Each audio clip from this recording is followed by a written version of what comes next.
Conakry, il ne se passe pas une semaine sans manifestation dans la rue avec son lot de morts. 17 personnes ont perdu la vie depuis un mois.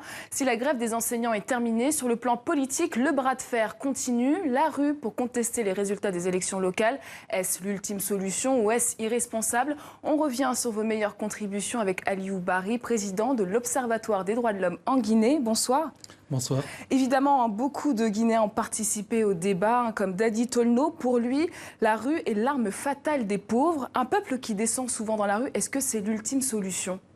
Avant de répondre à votre question, je vous dirais que je suis vraiment très triste pour mon pays, la Guinée, pour ce qui arrive dans ce pays. Depuis une semaine, je peux dire, c'est le chaos total. Si les gens utilisent la rue aujourd'hui en Guinée, c'est parce qu'ils n'ont aucun espace d'expression politique. Ceci s'explique de façon très simple, à mon avis. Ça sera long de l'expliquer, mais je pense que la Guinée vit le syndrome de ce qu'on appelle des opposants éternels ou des anciens opposants. Aujourd'hui, c'est le cas de la Guinée avec M. Alpha Condé, qui a cherché le pouvoir pendant longtemps et qui y arrive sans aucun programme, sans aucune équipe. Et aujourd'hui, ce qui se passe en Guinée, c'est qu'il navigue à vue. Et malheureusement, ce qui s'est passé le 12 mars dernier, ça a frappé la conscience de tous les Guinéens. En effet, à Kaloum, c'est la première fois dans le centre administratif de Conakry qu'une manifestation se déroule dans le calme, avec tous les dégâts matériels, pas de blessés. Et pourquoi la rue est l'ultime solution aujourd'hui? Parce que ce pays, on a fermé tout espace. On a du mal dans ce pays à construire un état de droit. Et aujourd'hui, les gens pensaient, en fait, avec l'arrivée de M. Alpha Condé, c'est la véritable désillusion pour les Guinéens, parce que c'est un prof de droit, c'est quelqu'un qui a été opposant pendant longtemps et qui, depuis 7 ans, empêche l'expression de... Écoutez, depuis qu'il est au pouvoir, il n'arrive pas à organiser une élection normale. Comment on peut expliquer dans un pays comme la Guinée qu'une élection, des élections communales débouchent dans le chaos? Mais recourir systématiquement à la rue, est-ce que ça ne nous rend pas inaudibles? Non, mais le problème, c'est qu'en Guinée, depuis qu'il est arrivé au pouvoir, il n'y a aucune institution qui fonctionne. La société civile n'existe pas, les syndicats ont été pratiquement déstabilisés, les partis politiques n'ont pas d'espace, donc il n'a personne en face. En fait, il récolte pratiquement, je pense à mon avis, la mauvaise stratégie qu'il a mise en place. Alors comme vous, nos internautes sont nombreux à penser que c'est l'ultime solution. Richard Guetta d'Abidjan nous rappelle que la rue a fait tomber des régimes, c'est devenu le 5e pouvoir. Est-ce que finalement la rue n'est pas devenue l'expression de la faillite des institutions, la justice, l'administration, le pouvoir, les médias? Si vous regardez ce qui se passe en Guinée, depuis 2010, il y a eu beaucoup de violence politique. Il n'y a eu aucun jugement. Aujourd'hui, le Guinéen ne croit plus à sa justice. Le Guinéen ne croit plus à son État. Le Guinéen ne croit qu'à la rue, qu'à la force de la rue, parce qu'ils estiment que c'est la seule solution pour arriver à changer les choses. Et pourquoi les voies légales, les recours légaux ne fonctionnent plus aujourd'hui en Guinée? Mais il n'y a aucune institution qui fonctionne. Vous prenez l'Assemblée, depuis la fin des élections et puis toutes les violences politiques, on n'entend pas parler ni le président de l'Assemblée nationale, on n'entend pas parler. Le Premier ministre lui-même, il est aphone. C'est le président de la République, il est en première ligne et il a les manettes en main et il ne veut... C'est un paradoxe dans ce pays. Quelqu'un qui s'est battu pendant des années pour qu'il y ait de la démocratie dans ce pays, il est le premier à être un frein à la démocratie. Alors dans cette crise de politique guinéenne, plusieurs figures de l'opposition ont clairement appelé à la rue. C'est Alain Diallo, Lansana Kouyaté. Pour vous, ils sont dans leur rôle d'appeler à la rue? Mais tout à fait. Le paradoxe d'ailleurs, c'est qu'on a voté à l'Assemblée nationale une loi même sur le problème, le statut du chef de l'opposition. Mais on empêche ces militants de s'exprimer. Ce qui s'est passé aux élections communales, il y a eu des élections, les Guinéens à chaque fois ont voté dans le calme.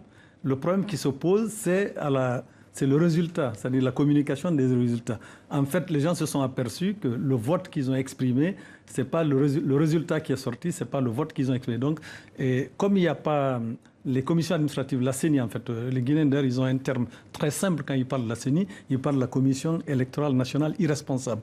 Et aujourd'hui, cette commission a la lourde responsabilité d'avoir annoncé des résultats qui ne reflètent pas le vote des Guinéens. Donc, pour de nombreux Guinéens, la seule solution pour se faire entendre, c'est la rue. Alors certains estiment que la jeunesse se laisse instrumentaliser par ces leaders qui ne pensent qu'à être au pouvoir. C'est l'avis d'Abdoulaye Bari. Est-ce qu'on peut parler de manipulation de l'opposition, Aliou Bari? Non, mais je ne pense pas du tout. Je prends l'exemple de l'artiste que tout le monde connaît en Guinée, Eli Kamano, qu'on empêche même de s'exprimer dans ce pays. C'est-à-dire que si aujourd'hui la jeunesse guinéenne, et puis c'est une jeunesse désœuvrée, vous avez aujourd'hui 62 universités dans Conakry et on met chaque année sur le marché de l'emploi plus de 4000 jeunes Guinéens qui ne retrouvent pas de l'emploi. Ces gens-là, ils sont désœuvrés et à côté, en face, vous voyez une élite qui a accaparé complètement le pays, qui dilapide toutes les ressources du pays. Donc la jeunesse étant désœuvrée, elle n'a qu'une seule solution, c'est la rue.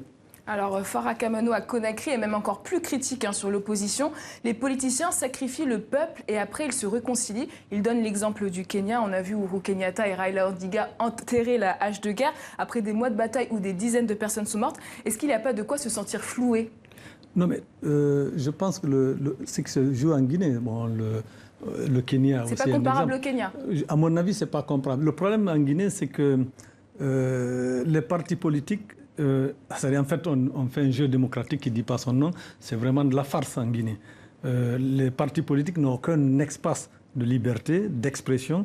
Et le président de la République, il a tous les pouvoirs entre les mains.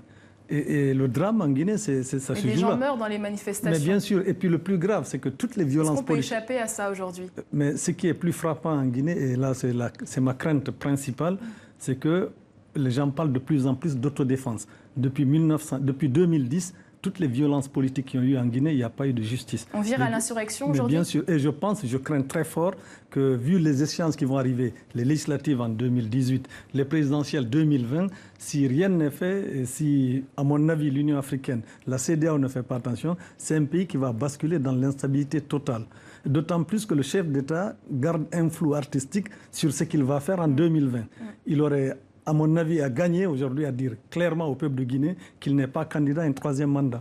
Alors en tout cas, Abakar Mahamat Hassan N'Djamena pose aussi un diagnostic intéressant. L'opposition incite plus à descendre dans la rue qu'elle ne convainc dans les urnes. Est-ce que ce n'est pas ça le problème de fond aussi? Non, mais il y a le pouvoir, mais aussi l'opposition. Non, mais le problème, moi, je ne dis pas que l'opposition guinéenne, c'est une opposition qui est sans reproche. Mais le problème aujourd'hui, on se rend compte que les Guinéens vivent dans une désillusion totale.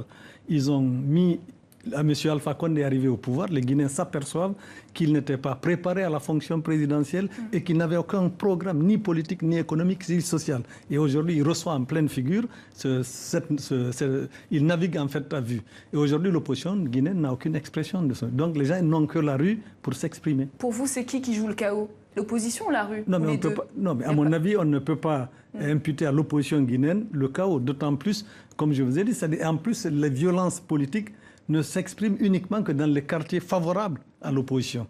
La preuve, il y a eu à Kaloum une manifestation, il n'y a pas eu de blessés.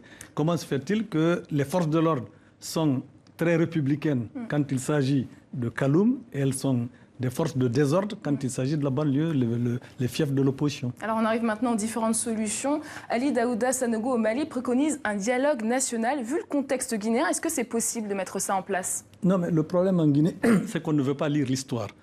À mon avis, c'est inutile de faire un dialogue, c'est inutile de faire une conférence nationale, parce qu'il faut que les Guinéens sachent, parce que le mal de la Guinée ne date pas d'aujourd'hui.